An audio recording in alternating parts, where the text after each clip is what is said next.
Section 1. You will hear a conversation between a printing company employee and a customer. First, you have some time to look at questions 1 to 5.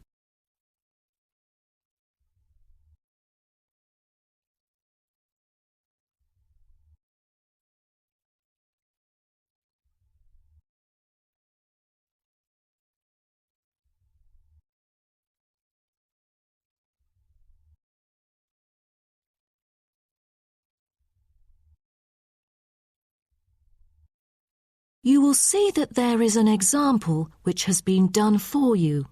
On this occasion only, the conversation relating to this will be played first. Good afternoon. Welcome to Matrix Printing. I'm John Smith. How can I help you? Good afternoon. I'm here to reprint a brochure for our hotel. There are some pages that need revising. The customer says the brochure sample needs revising. So, brochure has been written in the space. Now we shall begin. You should answer the questions as you listen, because you will not hear the recording a second time. Listen carefully and answer questions 1 to 5. Good afternoon. Welcome to Matrix Printing. I'm John Smith. How can I help you? Good afternoon. I'm here to reprint a brochure for our hotel. There are some pages that need revising. Sure. How may I address you? Oh, I'm Mary Jane from Central Hotel Chains. Nice to meet you. I've got samples of the previous version. I assume it is your company's advertising brochure. Yes. What exactly is the problem? Well, it was printed the year before, so some of the information is already out of date. There are also a couple of problems with the layout. Firstly, the letters of the address on the front page are far too small. It's hard to see when glancing at the cover. How big do you need it to be? Increase the letters by 3 font sizes. Just a minute. Let me take notes of your requirements. Okay, what else needs changing? The information regarding the pool should be deleted because it is currently under renovation and is not available. So, all of the relevant descriptions on page 2 should be removed? What do we replace it with? We can't just leave the whole page blank. Just fill it in with the introduction of our newly opened gym. I've included all the relevant information here in this flash drive. Let me check. I see. No problem then. What is also bothering us is that the description under the top photos on page 4 is incorrect. The word lounge needs to be replaced with reception. Fully noted. Is that all? No, there is more. Turn to page 5. We feel that showing merely the picture of our exterior and interior decoration does not fully represent the appeal of our hotel. On second thought, we've decided to use a picture with the view of the hotel. Do you have the original copy of the picture? Yes, it is also enclosed in the flash drive. Okay, we'll re-edit the whole layout of the photos. Great. Before you hear the rest of the conversation, you have some time to look at questions 6 to 10.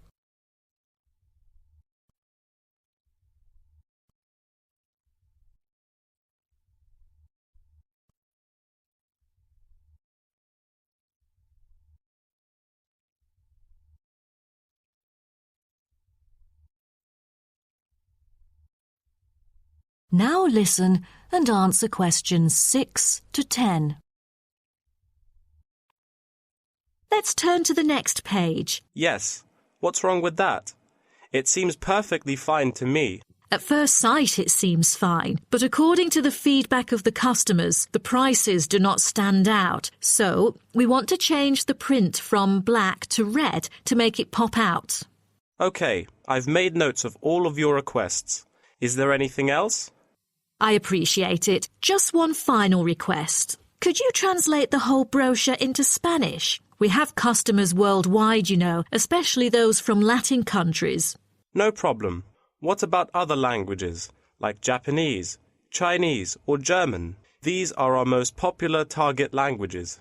I have to ask the manager about the Chinese version. There's been a surging number of Chinese clients during recent years. However, we don't need German or Japanese translations, as we currently don't have many customers from those two countries.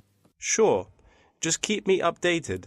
So, roughly, when could we get the revised print? We need it before the end of July. It's late June now. Roughly, it'll take 3 weeks to re-edit. So it will definitely be ready before the deadline. Great. To where shall we send the samples? The address is number 9 Green Drive, Clifton, NY 21300.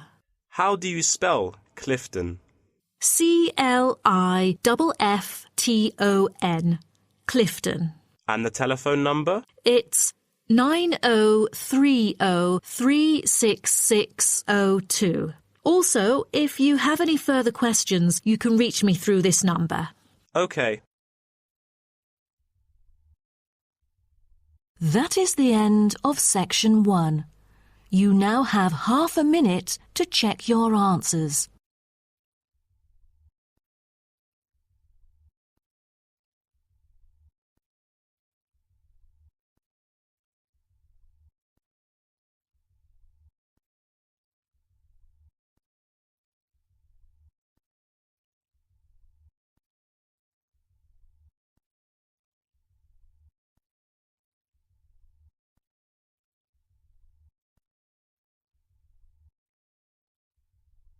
Now turn to section 2.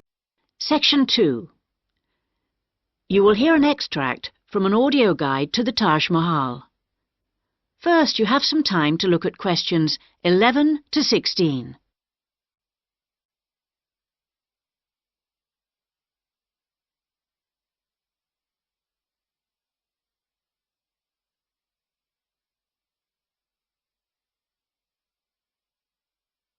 Now listen carefully and answer questions 11 to 16. Welcome to our audio tour of the Taj Mahal. The Taj Mahal is the most popular tourist attraction in India. It's also one of the most spectacular buildings of the world and is considered as a symbol of love. But how many people realize that it was actually built as a tomb or burial place for the emperor's wife? The Taj Mahal was built by the Mughal Emperor Shah Jahan to commemorate his beloved wife Mumtaz Mahal when she died. And although this was not his original intention, for he had planned to build a black marble tomb for himself, they both lie side by side in the tomb today. Emperor Shah Jahan's two greatest passions were architecture and jewelry, and both are represented here in all their splendor. The most skilled architects and craftsmen came from across India and countries as far away as Persia and Turkey. Much of the structure was built in white marble that was carried by 1,000 elephants all the way from the Indian region of Rajasthan, some 300 kilometers away. Crystal and jade came from China, sapphires from Sri Lanka, and turquoise from Tibet. But there's a lot more to the Taj Mahal than just the tomb. So let's have a look at the overall plan before we take a walk through the magnificent gardens. Your tour begins here at the point marked with an X on the plan. This is known as the main gateway. Walk through the gate and you come into an elaborate garden. There are 2 marble canals studded with fountains which cross in the center of the garden, dividing it into 4 equal squares. Each of these 4 quarters is then subdivided into flower beds, so there are 16 flower beds altogether. The tomb stands majestically at the north end, not in the center, as you might have expected. Instead, at the center of the garden, halfway between the tomb and the gateway, there's a raised pond which provides a reflection of the Taj Mahal. It's a magnificent sight. On either side of the tomb, there are buildings made of red sandstone. The one to the west, to the left on our plan, is a mosque. It faces towards Mecca and is used for prayer. On the east side of the Taj is a building known as the Rest House. It's like the twin of the mosque, but because it faces away from Mecca, it was never used for prayer. Before you hear the rest of the guide, you have some time to look at questions 17 to 20.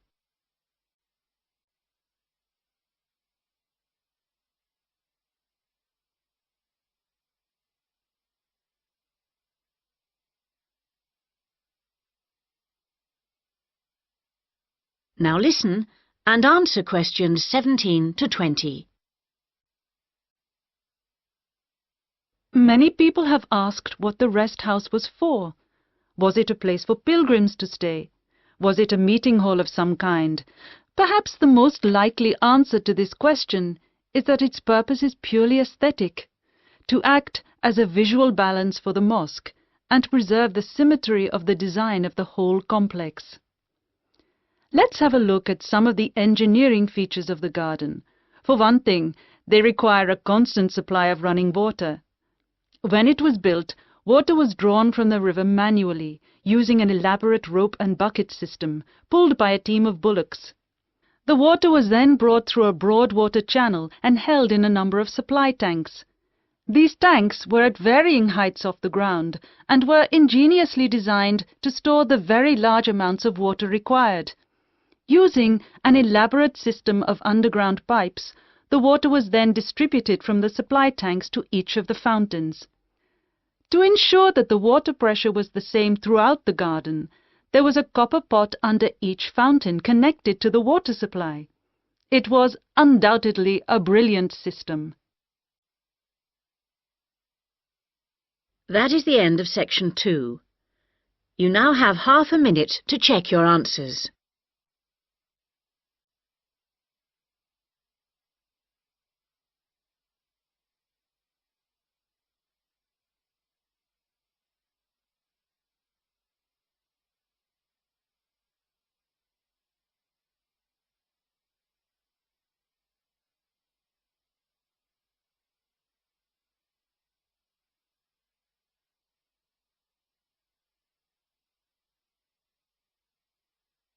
Now turn to section 3. Section 3. You will hear a man called Frank talking to Dr. Lindsay about what he should study if and when he returns for further classes. First, you have some time to look at questions 21 to 25.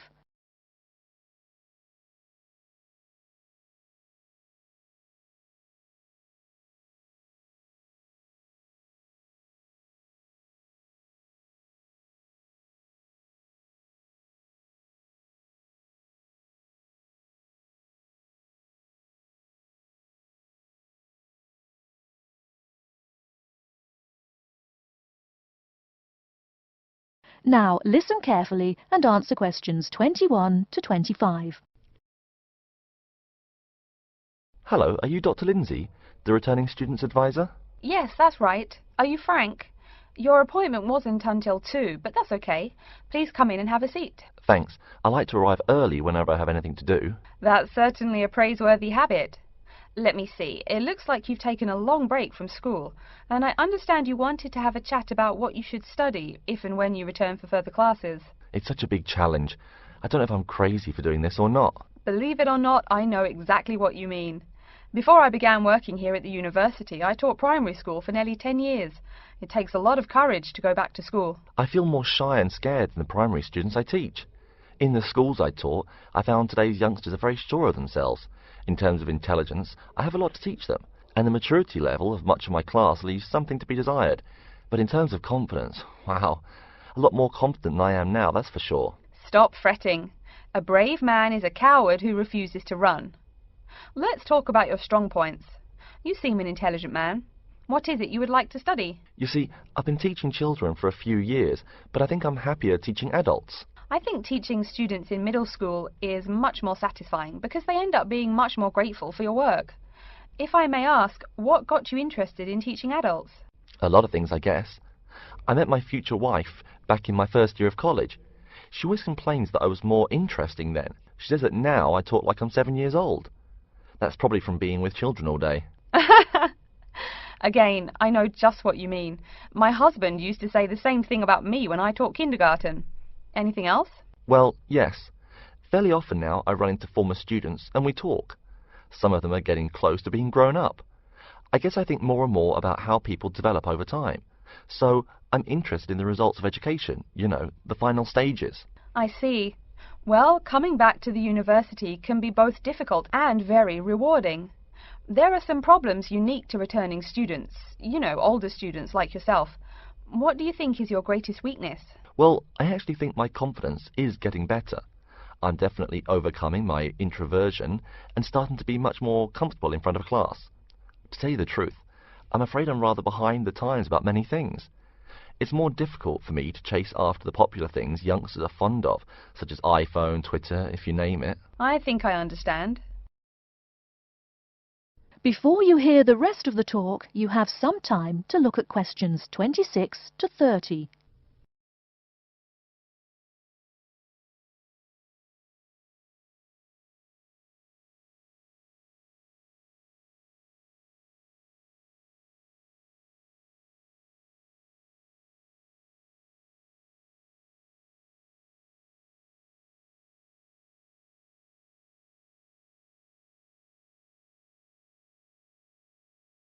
Now listen and answer questions 26 to 30.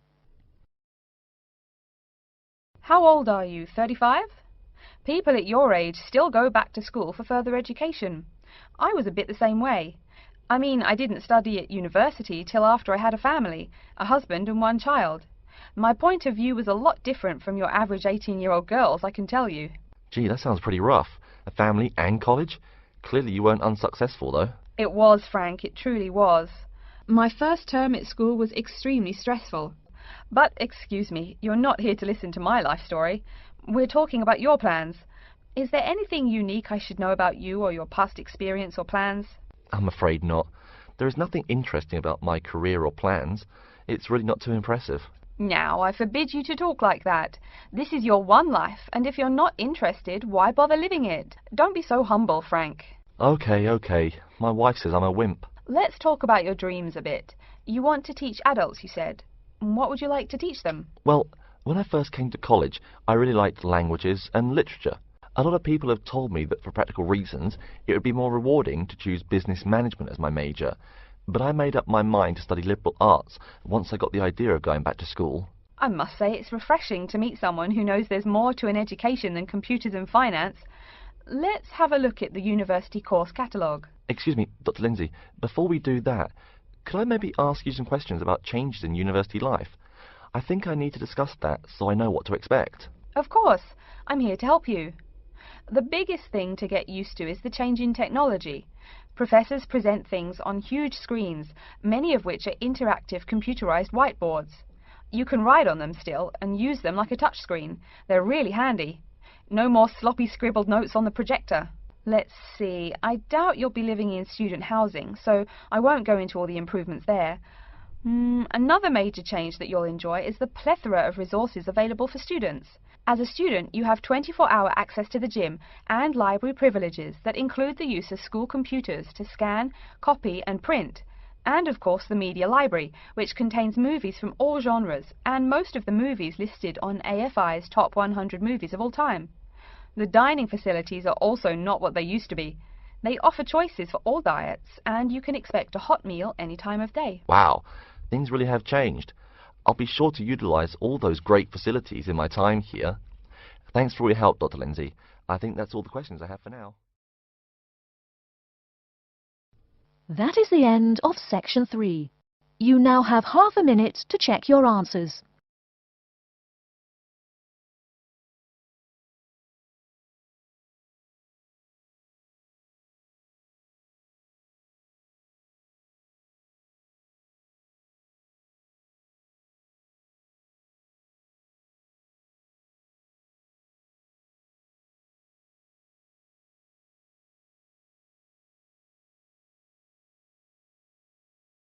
Now turn to section 4.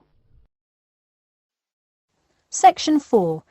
You will hear part of a lecture about the role of sleep in humans and animals. First, You have some time to look at questions 31 to 40.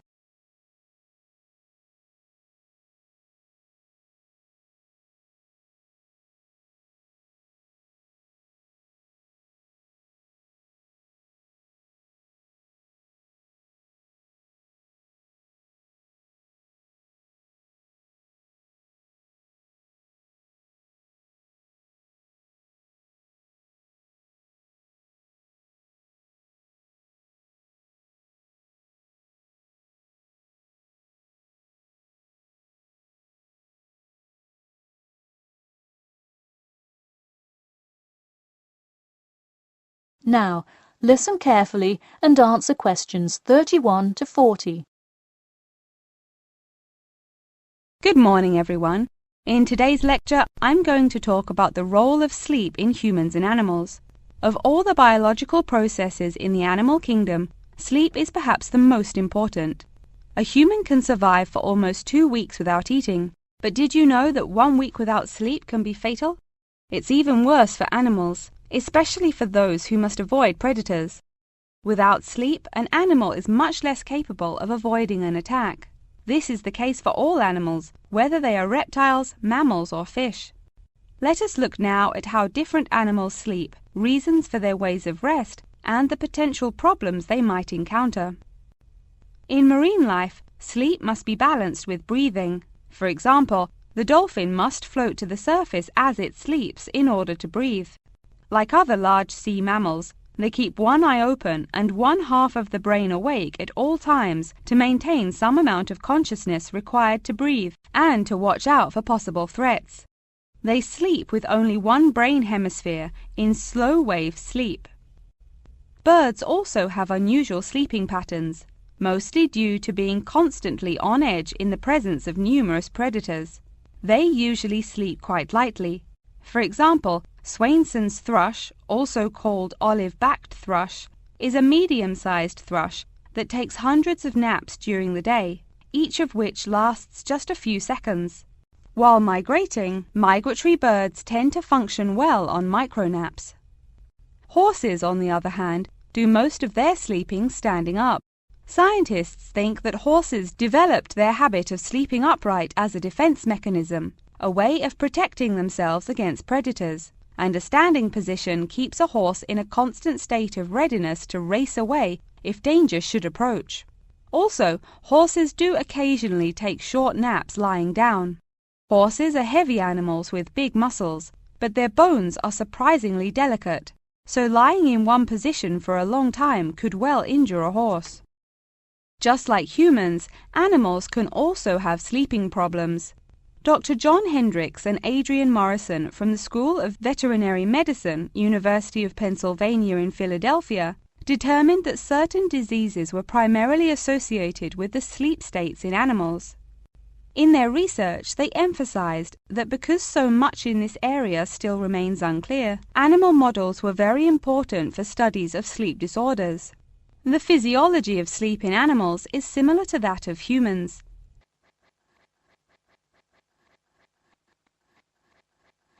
But why do we humans sleep? Researchers and scientists believe it helps us organize our memories of the day, that sleep acts as a kind of filing system for the brain. Without it, our thoughts become disorderly and confused, which leads to increased likelihood of accidents and a tendency to say and do bizarre things. Researchers also believe that sleep plays a key role in learning. We sleep so that the brain can integrate new knowledge and form new associations. Because of the similar sleeping pattern to that of humans, rats are often studied in order to increase our knowledge of human physiology. In one study, rats were kept awake for almost 2 weeks and their behavior was observed. Researchers found the sleep-deprived rats could hardly remember anything of what they had been taught that day. For example, one rat had been taught to recognize pictures of various Parisian landmarks in order to receive food. Pressing a button below a picture of the Louvre would result in food being released, and so forth. However, when deprived of sleep, they would press buttons seemingly at random. In addition to rats, the fruit fly, a small insect that feeds and breeds on spoiled fruit, also has been used as a model organism, and thousands of scientists around the world work on it. But why was the fruit fly chosen to be studied? It was for practical reasons. The most important one is that the relationship between fly and human genes is so close that the sequences of newly discovered human genes, including genes that show a susceptibility, can often be matched against their fly counterparts.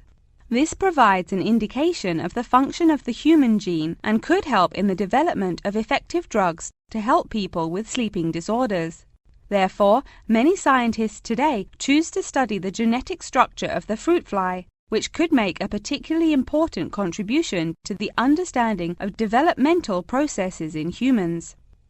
In conclusion, sleep is a necessary part of life, not just for humans, but for the entire animal kingdom. Now, I'd be happy to answer any questions you may have. That is the end of section 4. You now have half a minute to check your answers.